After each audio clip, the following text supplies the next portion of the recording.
Hi, Lunna. Hi. Can you tell us a little bit about Nazareth? Okay, well, I'd like to start by saying that Nazareth is a very special city. It's about 2,000 years old. It's where Jesus lived, just like how we know. There's so many things that are very vintage, very special in this city. And the people that live here are mostly Arabians from different religions such as Muslims, Christians, also some Druze. The second question is about the military service in Israel. Military service. Who have to do it, and what is the consequences if you're not doing the military service?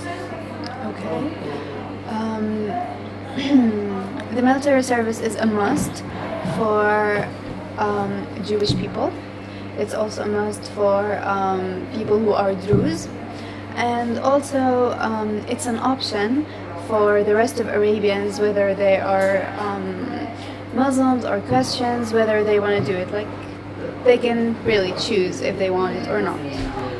The consequences that we take when we decide not to is that you might get so many benefits from the military, such as you will get some money from it, you will also get some scholarships for university, it will be easier for you to get some certain jobs or like to learn some certain things in university. And when you decide not to go to the military, it takes some of that rights.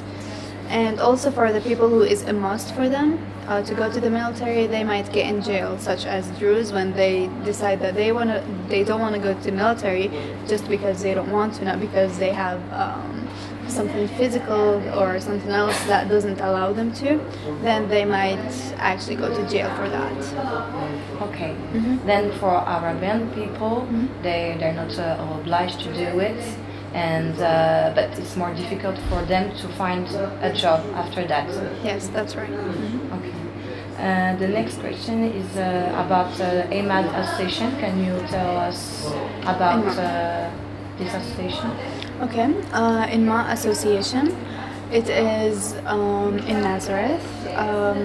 For me, I translate for them from Arabic to English. They mostly work with young generations. Everything they do is for volunteering. They give so much for people in the West Bank or in Gaza, whether it's by food, water, or they also volunteer in hospitals for kids who have cancer, like for entertainment. They give them like gifts, chocolates, and all that fun stuff. It mostly does this volunteering that comes in educational way. So everything you can say is for a good deed in that association. Okay, thank you. And the last question is, as a part of the Arabian youth of Israel, how do you imagine your future? Do you imagine here in Israel, in a foreign country?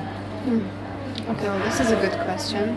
I believe if in my future I'm gonna have to work much harder than the average, just because I am Arabian here, and which is not the majors in Israel. And so I believe I'm gonna have to work much harder, whether it's in university, like to stand out, or in like future jobs. So because like usually if I'm gonna apply to a job and there's someone else on the other side who might be Jewish or something else, they will probably choose them for the job, not me. So that's why I believe to go far in future and like to achieve a lot, I'm gonna have to work much harder than what the average have to do. Okay, Thank you very much. Yeah.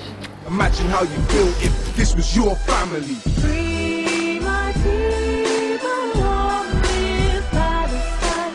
We will never let you go. Sing it with me now. Free, free Palestine. Free, free Palestine.